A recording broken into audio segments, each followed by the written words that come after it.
மாட்டு மூத்திரம் குடித்தால் மேல் ஜாதி, அதுவே மாட்டுக்கறி சாப்பிட்டால் கீழ் ஜாதியா? சீமான் பரபரப்பு பேட்டி. அப்படி என்னன்னு பேட்டி கொடுத்துருக்கான்னு சொல்லி பார்க்கலாம் வாங்க. நாம் தமிழர் கட்சியின் ஒருங்கிணைப்பாளர் சீமான் நேற்று செய்தியாளர்களை சந்தித்து பேசினார். அப்போது திருப்பதி லட்டுவின் மாட்டு கொழுப்பு கலந்தது குறித்து கருத்து தெரிவித்தார். இது குறித்து அவர் என்ன சொல்லிருக்காருன்னு பாத்தீங்கன்னா, திருப்பதி லட்டு விவகாரத்தில் யாரிடம் ஒப்பந்தம் கொடுத்துள்ளார்களோ அதை கண்டுபிடித்து பிரச்சனையை தீர்க்க வேண்டும்.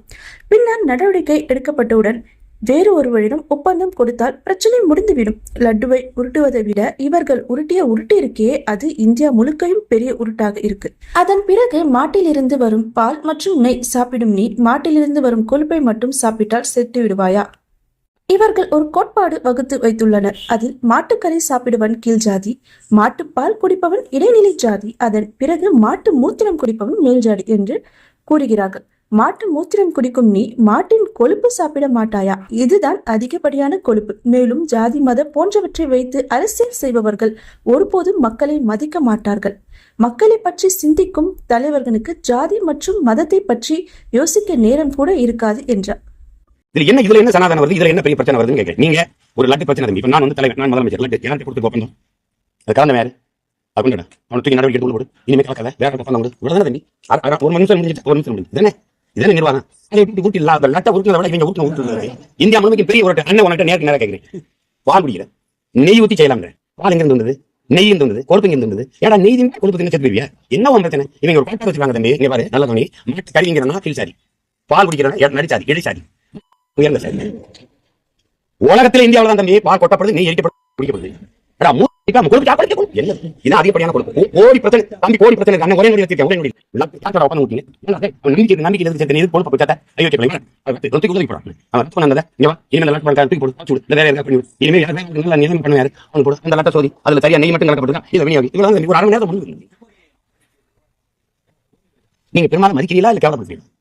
ஒரு லட்டுகளா நம்ம மாசடை ஒரு புனித லட்டு போறவர்கள் எப்படி தம்பி? என்ன நீங்க சொல்றீங்க? உங்களுக்கு அரசியலுக்கு இதெல்லாமா வருது அப்படி? நீங்க கோயிலை விட்டு வெளியில வாங்க தம்பி. உலகத்துல நீங்க ஒன்று தம்பி, சாதி மதம் சாமியை வச்சு அரசியல் செய்யறவங்க அதை சிந்திக்கிறவங்க மக்களை பற்றி சிந்திக்கவே மாட்டான் தம்பி. தேவைப்படாதவங்க மக்களை பற்றி, மண்ணின் வளம் மக்களின் நலத்தை பற்றி சிந்திக்கிற ஒரு தலைவனுக்கு ஒருத்தனுக்கு சாதி மதம் சாமியை பற்றி சிந்திக்க நேரம் இருக்காது, தேவை இருக்காது. உடல் எடையை குறைக்க தம்பி, குறைக்கிறது ஒரு இளைய தலைமுறை இந்த மாதிரி அவர் வளருது. அப்படி இது நல்லா இல்லது. சாமினா ஆக்கப்பூர்வமா பேசணும். தப்பு, கொழுப்பு கலந்தது தப்பு.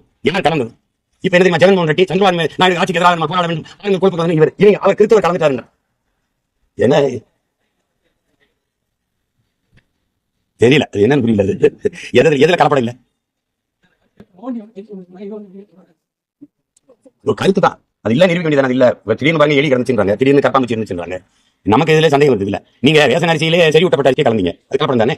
நீ கொண்டாந்து எங்களுக்கு பொங்கல் கொடுத்த வெள்ளத்துல பூச்சி இருந்துச்சு, ஆழ்த்தல பள்ளியில செத்து கிடந்துச்சு, உருகி ஓடிச்சு. நீங்க எப்படி உருகி பொங்க போய் நாங்க உருகி வசதியா கொடுக்குறோம். நீங்க அது மாதிரி எந்த பிரச்சனை ஆகணும், எது மக்களுக்கு முக்கியமான பிரச்சனை பார்க்கணும் தம்பி. நாட்டுக்கு மக்களுக்கும் இந்த ஆட்சியாளர்களால் எவ்வளவு பிரச்சனை யோசிங்க.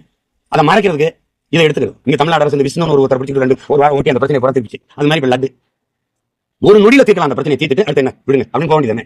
அது அவ்வளவு பெரிய தம்பி காட்டிக்கிட்டு அந்த நெறியால கேட்கக்கூடாது. அவர் எவ்வளவு நாகரிகமா பதில் சொல்றாரு. அது சென்சிட்டிவ் இஷ்யூ, அது உணர்வுபூர்வமான சிக்கல். அது தவிர்ன்னு சொல்லும்போது அந்த மறுபடியும் விட்டுருணும். திருப்பி லட்டு வேணாம்னா அவர் வேணான்றது அவ்வளவு. அவர் ஒன்றும் யாரையும் காயப்படுத்தணும். நீங்க பேச்ச கேளுங்க, யாரையும் காயப்படுத்த மாதிரி இருந்தாங்க. அதுக்கு போய் கோபப்படுறது அர்த்தம். இந்த தம்பி மேலே